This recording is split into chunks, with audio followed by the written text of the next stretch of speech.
Hi, everybody. My name is Alyssa Robinson, and you are tuned in to another episode of Go Beyond.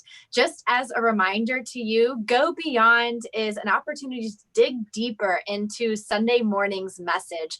And so I'm here with Reverend Daniel Humbert, and we're going to dig into some challenging questions focusing on the book of Acts in chapters 3 through 6. We were reading from chapter 6, but last week in Go Beyond, we ended at chapter 3. And so I want to take us through that a little bit more because we are being challenged to read the entire book of Acts over the next couple of months.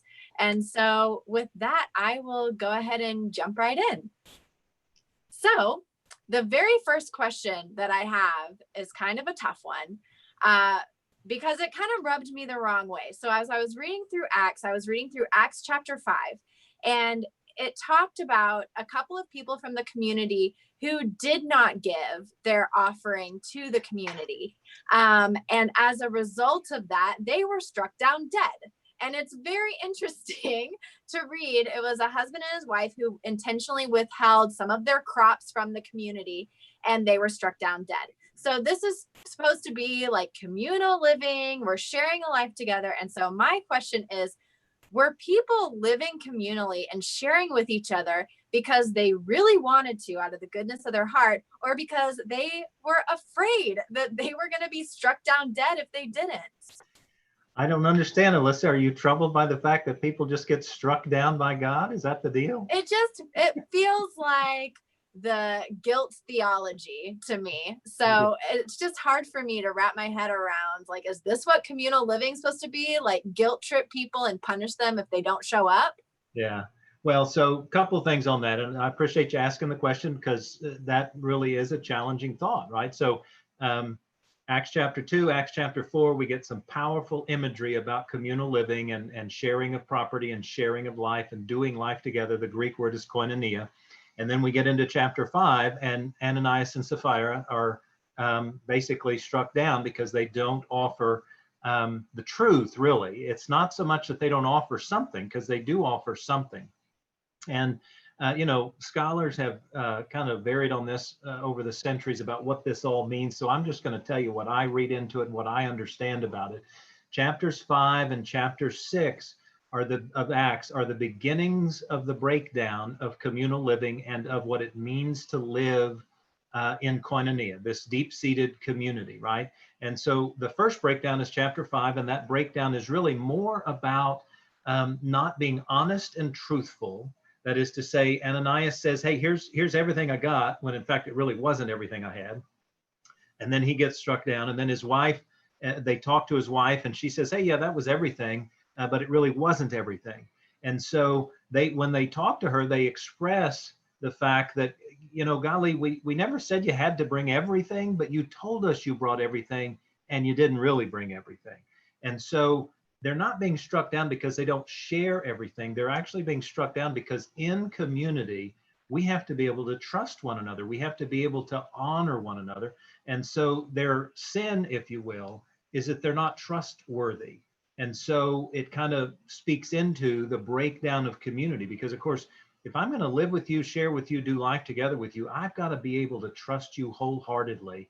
And that's where the breakdown starts. So by the time we get to chapter 6, the community living is further broken down by what I'll refer to as sort of a class distinction, or a new versus old distinction, because in chapter 6, the breakdown seems to be between the Greek-speaking Hebrews, the Hellenists, and the Hebrew-speaking Hebrews, who are more long-standing in the faith and have followed all the dietary regulations, whereas the new Jews, these Hellenists or these Greeks, they've been acculturized to the Greek system, if you will, and they're new to the Hebrew tradition, i.e. also into the faith of Jesus.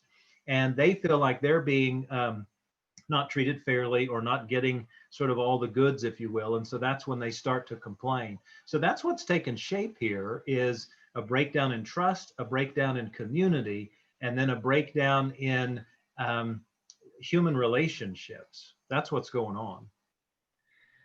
So, and I'm glad you brought up the Hellenists, because that leads to the understanding of who are these people. I could have put that question a lot more eloquently, I guess, but what do we know about the Hellenists? Does that sect of Christianity still exist? Did it evolve into something else? Yeah, it's not really a sect. It's unfortunately, most modern day English translations do a better job of describing the Hellenists, but the New Revised Standard, from which we read Sunday, and a couple of others use the word Hellenist, but virtually all the other modern English translations simply refer to them as Greek-speaking Jews. That's what it meant. So they were new converts to the faith and had already been acculturated to the Greco-Roman Empire, and so they were more acculturated into their environment, and they didn't know Hebrew yet. They hadn't learned it, and so they're new converts. They are new to the faith, and so they likely had not been circumcised, for instance, because they're sort of leading into this. They may have been circumcised, but it's really just about newness to the faith and Greek speaking only. They haven't been faithful long enough to speak Hebrew, because at this point, everybody who becomes a follower of Jesus has first become a Hebrew, that is to say, a Jew, and therefore they're living into their Jewishness first. And so they're new converts more than anything. It's not a sect. It's just a group of people who are new to the faith.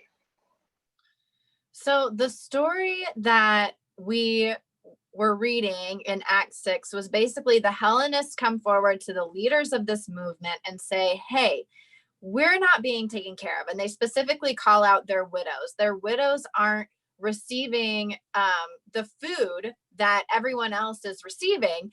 And so they are worried that they're, being ostracized, that they're not being honored in the same way that other cultures are being honored, and they're feeling very left out. And as a result of this, the leaders come together and they say, well, you know what? Let's appoint some people, because the way that they phrase it is like, we're too busy, spreading the word of God and praying and doing all these things to be waiting tables. Like, we need to have someone else that we put in charge of making sure that everybody's fed and making sure that everybody's getting, everyone's treated equally. But the title of the chapter is The Chosen Seven. But we know that there are more than 5,000 people gathered together in this community. So were those 7 people expected to make sure that all 5,000 are fed and taken care of? Like, what were those responsibilities of those 7? Were there more than 7 that they just didn't name? That's a great question. And part of what I love about chapter 6 is it is a brilliant strategy for growing the church. And the strategy looks something like this.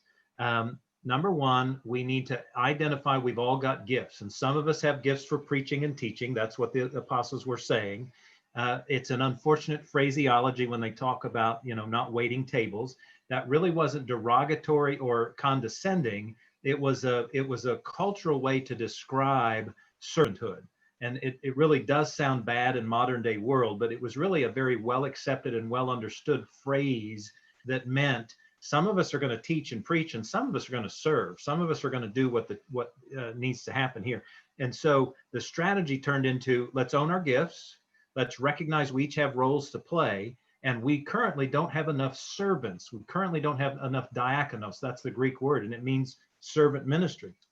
And so these 7 that they choose, have some certain qualities. They got to be full of wisdom. They got to be full of the Spirit. They have to be prayed over, and they have to be discerned as to who they are. The second part of that strategy that is not clearly stated, but I believe strongly is what it was geared for, was those 7, as you rightfully point out, they're not going to be able to take care of 5,000 people by themselves. But I reckon what they did was they then in turn recruited others. They became facilitators. And so they became overseers, if you will, who directed those ministries so that 5,000 or more people could be served. And of course, again, the point was, let's make sure we don't have these distinctions between the Greek-speaking Hebrews and the Hebrew-speaking Hebrews. Let's take care of everybody together. And the only way that we can do that is by serving other people. And the only way we can serve other people is if we organize ourselves according to our giftedness. And so part of what I love about this story is it's a strategy for being the church.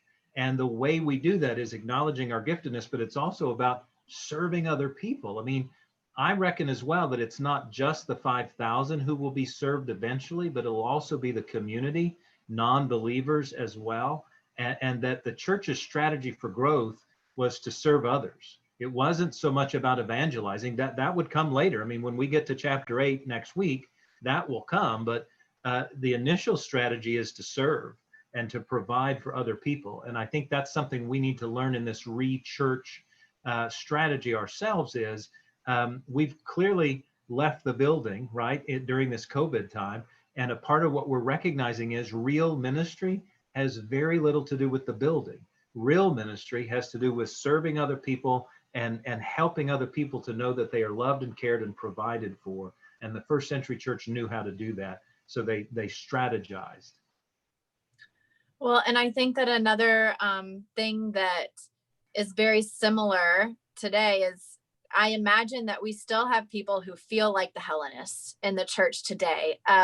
We as a church, not intentionally, maybe sometimes intentionally, but mostly unintentionally, forget to recognize people, or there's a specific group that gets left out of the conversation or of the serving or whatever it is that we're doing. And so I think that the Hellenists are a good reminder of, we need to listen and we need to pay attention when people don't feel heard and don't feel like they're a part of things and respond to that.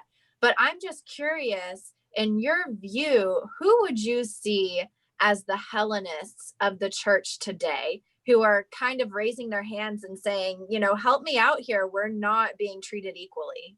Yeah, I mean, you could name several different categories of folks, if you will, but I will just sort of generally lump them like this. Anybody who's new in the life of the church, whether they're members or not, just anybody who may start to come to the church or may start to participate in one of our life groups or may start to participate in one of our servant ministries. I think those are the Hellenists. They're the newbies, if you will, and they don't know how we do things, or they don't know how things operate. And we, in a larger church setting like Trietsch, tend to assume everybody knows how things work. Everybody knows how where to find stuff, whether digitally or otherwise. Everybody knows how to get connected in a small group or get connected with a ministry. And we tend to take that for granted. And so I can well imagine that for some people, they feel like, golly, how do I get connected and how can I be in ministry? That's the Hellenist I would identify. And we need to be better about that. Number one, in my opinion, streamlining our ministries, not trying to be all things to all people, because when we do that, we get so bombarded with opportunity that people get overwhelmed. It's like standing on a grocery aisle full of cereal and there's 50 million options and I don't know what to do. Right?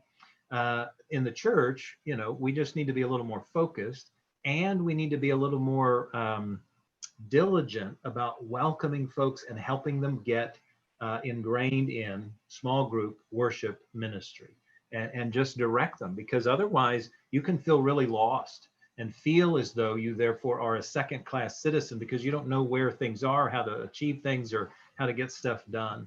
That's how I would reckon that. Well, that's about all that we have time for today, but thank y'all so much for joining us on this episode of Go Beyond. As a reminder, we are here every Monday, Wednesday, and Friday at 12:30 to go live and dig deeper into scripture and challenge the message that we're hearing.